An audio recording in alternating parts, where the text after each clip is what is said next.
ہمارے یہاں پہ ایک مستری ہوتا ہے جس کو ہم نے کانٹریکٹر کا نام دیا ہوا ہے، یہاں ٹھیکیدار آپ اسے کہتے ہیں، جی جی، اور پھر ہم اسے ہی تمام تر نقشہ بھی بنوا لیتے ہیں، اسے ہی پیسے دیتے ہیں کہ تم نے یہ گھر ہمیں کمپلیٹ کر کے دینا. تو ایک ٹھیکیدار یا مستری کو یہ تمام تر چیزیں سونپ دینا، اس کی بجائے اگر ہم ایک انجینئر کو ہائر کر کے یہ سارا کام اس سے کروائیں تو ان دونوں میں کیا ڈفرینس ہے؟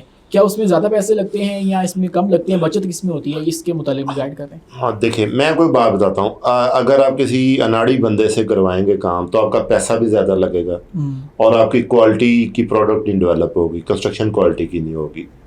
انجینئر سے کرائیں گے تو وہ آپ کا پیسہ بھی بچائے گا اور آپ کی کوالٹی کو بھی امپروو کرے گا. صرف یہ فرق ہے. اچھا. ہوتا کیا کہ لوگ کیا کرتے ہیں، وہ سمجھتے ہیں کہ انجینئر کو وہ 2-4 لاکھ روپے جو دینا ہے نا، انہوں نے اگر 5 کروڑ کا گھر بنانا ہے، 4 کروڑ کا گھر بنانا ہے، تو وہ 5-10 لاکھ روپے اس کا بچانے کی کوشش کرتے ہیں اور سمجھتے ہیں کہ یہ ٹھیکیدار جو ہے نا سب کچھ جانتا ہے. اب وہ ظاہری بات ہے کہ وہ اس کو پتہ نہیں ہوتا کہ یہ اس کی فارمیلٹیز یا لمیٹیشنز کیا ہیں. تو جو اس کو سمجھ میں آتا ہے وہ کر دیتا ہے، ٹھیک ہے. لیکن ہم اپنی پریکٹس میں ہم نے یہ دیکھا کہ الٹیمیٹلی جب پرابلمز آتی تو پھر ہمیں ہی بلانا پڑتا ان کو، کیونکہ اگر وہ پروفیشنلز کو پہلے انوالو کر لیں تو ان کی ٹینشن بھی بچ جائے، ہیسل بھی بچ جائے. اور اگر وہ بعد میں انوالو کریں گے، جیسے میں مثال دیتا ہوں کہ ایک بلڈنگ ہے، اس میں کریک آ گئے ہیں، اب مجھے بلایا گیا کہ جی آئیں دیکھیں اس میں کریک آئے ہوئے ہیں. آج بھی میں گیا ہوا تھا وہاں گجرانوالہ، وہاں پہ یہی چیز دیکھا کہ وہ پہلے اپنی مرضی کر لیتے ہیں. اچھا، جب وہ جناب مسئلے آ جاتے ہیں تو پھر اب کہتے ہیں کچھ کرو. جب وہ کہتے ہیں جی اب اس پہ اتنے پیسے لگیں گے، یعنی نئی بلڈنگ بنانے سے زیادہ پیسے لگنے شروع ہو جاتے ہیں. میں نے ایک بلڈنگ بنائی ہے، میرا 1 کروڑ روپیہ لگ رہا ہے، اب میں نے اسٹرینتھن کرنا تو 1 کروڑ روپیہ ہوتا ہے، اس کے اوپر لگ جائے. اچھا، اب وہ گھر پڑ گیا 2 کروڑ روپے کا جو کہ کروڑ کا ہونا چاہیے تھا. تو وہ 5-10 لاکھ روپے جو بچاتے ہیں اس سے ان کو 90 لاکھ روپے کا ڈز پڑتا ہے. کہنے کا مقصد صرف یہی ہے کہ جیسے آپ خود بد پرہیزی کریں اور اپنے آپ کو چھری مار لیں اور اینڈ پہ ڈاکٹر کہ مجھے بچاؤ، تو وہ پھر اس پہ ظاہری بات ٹائم بھی لگے گا، پیسہ بھی لگے گا.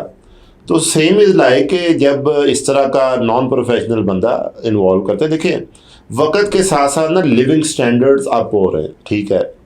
تو جب تک ہم سائنس کو نہیں فالو کریں گے، انجینئرنگ کو نہیں follow, engineering is totally science.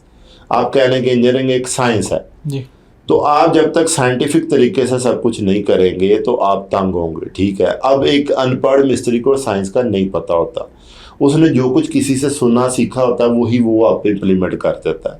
تو میری یعنی اکثر لوگوں کے ساتھ یہی ہوتی ہے کہ یار آپ اگر شروع میں ایک انجینئر کو ایڈ کر لیں، ایک آرکیٹیکٹ کو ایڈ کر لیں تو آپ اپنے پیسے بھی بچائیں گے، آپ کی چیز بھی اچھی بنے گی اور آپ کی لیونگ بھی کمفرٹیبل ہوگی. اگر ایک بلڈنگ آپ کو کمفرٹ نہیں دے رہی تو چاہے وہ کروڑ کی ہے، 2 کروڑ کی ہے، اس کا کوئی فائدہ نہیں.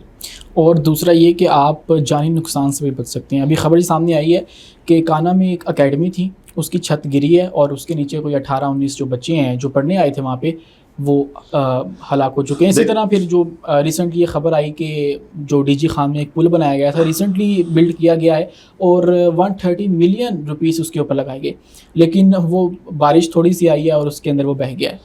دیکھیں جی، آپ نے تو یہ مجھے 2 کیس بیان کیے نا. میری تو کیریئر میں کئی واقعات ہیں.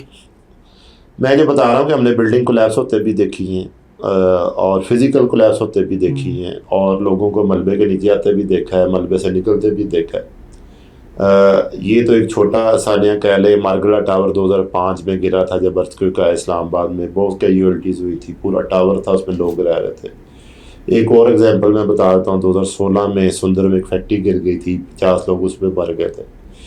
تو کہنے کا مقصد یہ ہے کہ انسانی جان سے زیادہ کوئی شے قیمتی نہیں ہے، ٹھیک ہے. کہنے کا لوگ وہی کرتے ہیں نا کہ ہم مسلمان ہیں تو ہم اللہ پہ توکل ضرورت سے زیادہ کر لیتے ہیں، ٹھیک ہے، اپنی کوتاہیاں قدرت کے کھاتے میں ڈال دیتے ہیں. تو ہم یہی کہتے ہیں کہ جناب اللہ نے منظور. وہ حضور صلی اللہ علیہ وسلم کے پاس ایک بندہ آیا تو آپ نے فرمایا تیرا اونٹ کدھر؟ تو آپ نے کہا جی میں نے اللہ کے بھروسے پہ چھوڑ دیا. تو آپ نے فرمایا پہلے اس کا پاؤں باندھو پھر اللہ پہ توکل کرو. ادھر ہمارا جو مسئلہ یہی ہے کہ ہم جو اپنی نالائکیاں، کمیاں، کوتاہیاں وہ قدرت کے کھاتے میں ڈال دیتے ہیں. اللہ نے دنیا کو اسباب کے ساتھ جوڑا ہے. اگر آپ ایک ایروپلین چلا رہے ہیں اور اس کو اگر آپ ایئرپورٹ پہ نہیں لے کے جائیں گے تو وہ نہیں اڑے گا. وہ سڑکوں پہ نہیں اڑ سکتا. وہ سڑک پہ آئے گا تو سب کے لیے پریشانی پیدا کرے. میرے کہنے کا مقصد صرف یہی ہے کہ یہ جو کچھ ہم کرتے ہیں اپنی نالائکیوں کی وجہ سے سب کچھ ہوتا ہے. گورے کا اسٹرکچر کیوں نہیں کولیپس ہوتا؟ اس لیے نہیں ہوتا کہ اس نے ساری چیزوں کو مد نظر رکھا ہوتا, آنے والے حالات کو مد نظر رکھتا. زلزلہ اگر آج ایک آیا ہے تو وہ کل بھی آ سکتا ہے, ہو سکتا ہے 20 سال نہ آئے, 50 سال نہ آئے, 400 سال نہ آئے. تو آپ نے لیکن تیاری کرنی, ہم نے ورسٹ کنڈیشن کی تیاری کرنی کہ ورسٹ سے ورسٹ کنڈیشن میں بلڈنگ کا کیا بیہیویئر ہوگا, اس کے مطابق ہم نے اس میں جان ڈال.